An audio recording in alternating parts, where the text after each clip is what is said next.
everyone, welcome back to my channel, and in today's video I'll be doing some sort of like a 1 month review of the watch that I bought precisely 1 month ago, the G-Shock GMAS 2100.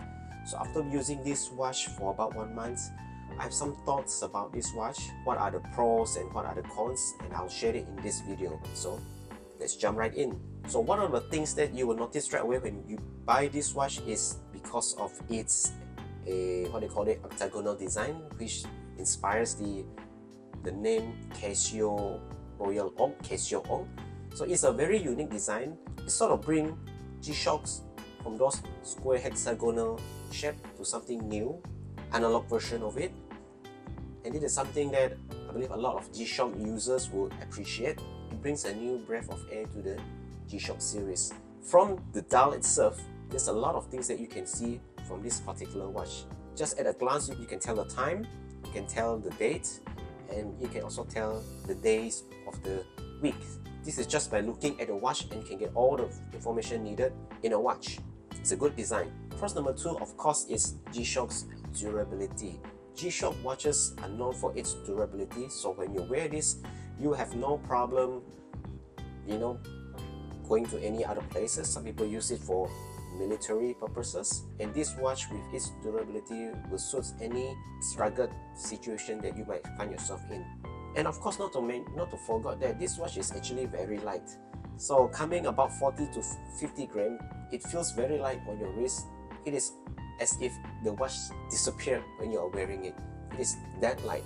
So I've been wearing this watch for this past 1 month, and I could say when just grab it and put it on my wrist, it's totally very light. You barely notice that there's something, some burden on your wrist, just unlike other watches. But this one is very light, very comfortable, good watch.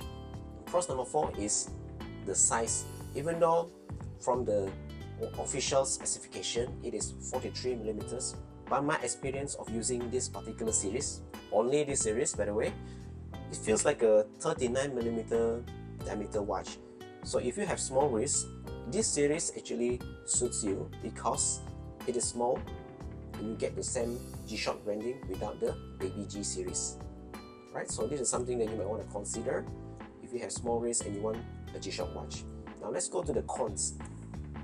So after using this for 1 month, I noted that several things. Number 1 is the negative display of this particular series.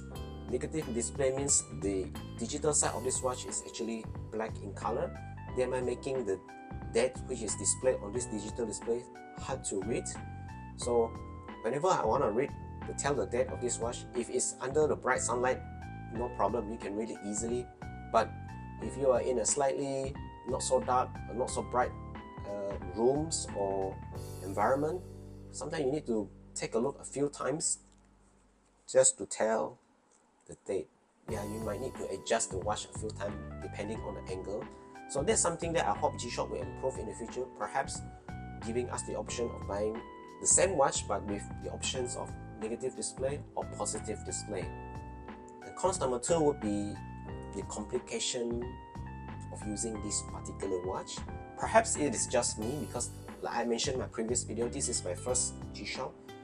So I find myself that when I travel, instead of using my handphone to set the alarm, I try to use a watch, because whenever I sleep, I want to shut down my phone instead of putting it there the whole night. So the only way I can have an alarm is through using my watch. Without reading through the manuals, you have a hard time adjusting the date and the alarm of this particular watch. I find myself, whenever I want to set an alarm, that time, it's supposed to be a simple activities, isn't it? It could be something done in less than 20 seconds, 15 seconds even. But at that particular time, when I want to set an alarm for this watch, I have to play around for around 5 to 6 minutes, and I still couldn't figure out how to set the alarm on this particular watch. In the end, I end up browsing the internet, look through some YouTube videos, and understand how to set an alarm on a G-Shock. That's how I learned to set an alarm. So something as simple as setting an alarm took me about 5 minutes in order to do so. So this is something you keep in mind unless you are hardworking enough to read through all the manuals and use the functions. I'm not talking about setting the timers and stopwatch and so on. This is just the alarm itself. So if you are familiar with G-Shock, this should not be a problem for you. Like I said earlier, this is my problem because I'm not used to using a G-Shock to set an alarm. So, but once you get it through that, yeah, you'll be fine for you.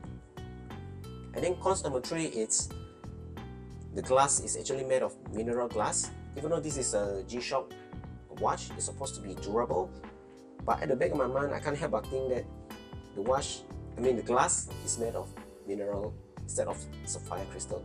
It might get scratched whenever you go to some slightly harsh. For example, you're going to house renovations whereby you have ceilings, incomplete walls, and all those construction stuff. So when you touch around that area, that environment, there's something at the back of my mind that says, well, I better be careful with my wrist, otherwise I might hit some sharp edges and thereby scratch this watch, and I'll feel bad about it. So that's something that I want to share. So I hope that in the future G-Shock might want to consider making it a sapphire glass, I don't know, to prevent it from scratch. Do you think this is a good idea? Do leave it in the comments below.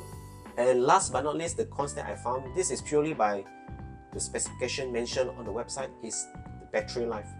The battery life for this particular series is about 3 years, and I find that usually G-Shock does have a very long battery life, isn't it? It's about 10 years, but somehow this watch, they put it as 3 years.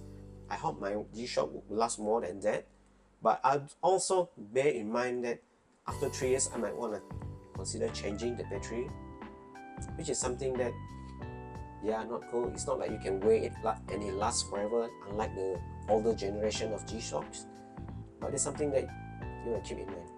So with that said, this is all the pros and cons that I've encountered using this watch for about 1 month. So would I recommend this watch? Well, knowing all the pros and cons that I mentioned earlier, I still think that this is a good watch for its value, especially when you are looking for a G-Shock that are small in sizes and it's durable. This watch serves its function, and it can last in any harsh environment as well. Never mind about the scratches, just be careful with it. Most likely you will not wear this into a very extreme environment. I mean, will you wear it into a combat zone?